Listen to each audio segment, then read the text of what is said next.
आम आदमी पार्टी के नई दिल्ली से उम्मीदवार सोमनाथ भारती जी मेरे साथ मौजूद हैं। पार्टी ने आप पर भरोसा किया, आपको लोकसभा चुनाव का टिकट दिया है। किस तरह से चुनाव लड़ेंगे, क्या क्या प्लानिंग्स किया है आपने? देखिए, माननीय केजरीवाल साहब का बहुत बहुत धन्यवाद, क्योंकि उन्होंने एक ऐसे मेरे अति साधारण कार्यकर्ता को ये दायित्व दिया है।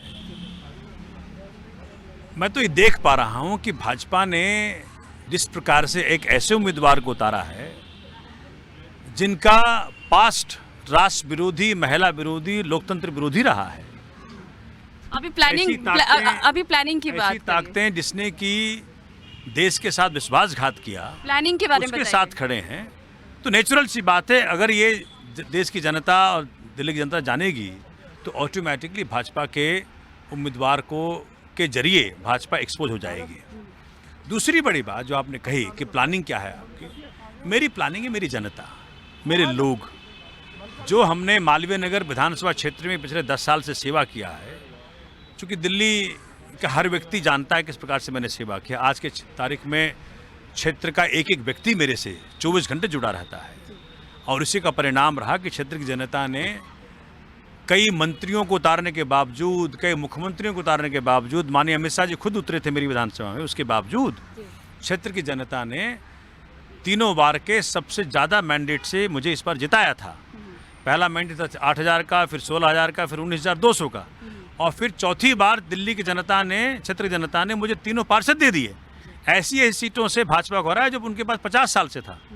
तो जनता काम चाहती है, जनता एक्सेसिबल नेता चाहती है, जनता उनके दुख सुख में उपलब्ध व्यक्ति चाहती है। जनता चाहती है कि जब क्षेत्र की जनता का, दिल्ली की जनता के अधिकारों का हनन हो, उस वक़्त उनका सांसद सदन में खड़ा होकर के उसका विरोध करे, उसको रोके। ऐसा कोई भी काम भाजपा के किसी भी सांसद ने नहीं किया। नई दिल्ली तो छोड़ दीजिए, और इन्होंने एक कर रखी है कि भाई चलो पिछली वाली तो उपलब्ध नहीं थी आपको, अब एक नया दे देते हैं। लेकिन नए का भी जो पास्ट है वो इतना खतरनाक है, सबको हैरान है कि ऐसे उम्मीदवारों को ऐसे भाजपा ने दायित्व दे दिया। जनता के बीच तो आप बहुत पॉपुलर हैं। नई दिल्ली से बीजेपी ने बांसुरी स्वराज को उतारा है, किस तरह से इस चुनौती को स्वीकार करेंगे? देखिए, चुनौती क्या है, मैंने कहा ना, जो मेरा काम ही मेरी तैयारी है। मुझे कोई अलग से, मैं चूँकि IIT के दिनों से ही, स्कूल के दिनों से ही मैं पूरे साल पढ़ने वाला विद्यार्थी हूँ, तो मैं पाँच साल के आखिर में तैयारी नहीं करता हूँ। तो पूरे 10 साल एक एक क्षण जनता को मेरे जीवन का समर्पित है। जनता जानती है कि सोमनाथ भारती क्या करता है मेरे लिए। इसी कारण से जनता ने, क्षेत्र की जनता ने फैसला किया है सोमनाथ भारती को बड़े पंचायत में भेजो, क्योंकि जिन जिन को उन्होंने अभी तक भेजा है उन्होंने कभी भी उनके हकों की लड़ाई नहीं लड़ी, कभी भी दिल्ली की जनता के अधिकारों की लड़ाई नहीं लड़ी।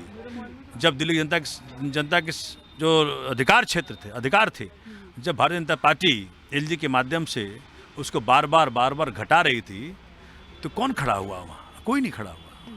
इसलिए दिल्ली की जनता चाहती है कि हम उस व्यक्ति को भेजें जो व्यक्ति हमारे लिए लड़ेगा। चाहे कोरोना काल का समय हो, कोरोना काल के समय में क्षेत्र परमात्मा ने करा। देखो, मैं छोटी सी चीज़ हूँ, परमात्मा ने मेरे जरिए लोगों के संस्कार तक करवाए। जब ये सारे भाजपा के सांसद घर बैठ कर के उस वक़्त पता नहीं कहाँ थे, किस गुफा में छुपे हुए थे सारे, तो ये क्षेत्र की जनता जानते हैं। चाहे कोरोना काल हो, चाहे किसी आपदा का वक्त हो, चाहे किसी ज़रूरत का वक्त हो, उनके काम एक ही आदमी आता है, उसका नाम है सोमनाथ भारती। अरविंद केजरीवाल का सिपाही जनता मन बना चुकी है। इसको बड़े पंचायत में भेजो जहां हमारी आवाज़ उठाएगा ये। बहुत बहुत शुक्रिया। तो आपने सुना आम आदमी पार्टी के लोकसभा उम्मीदवार सोमनाथ भारती को। दिल्ली से कैमरामैन नईम के साथ श्वेता गुप्ता।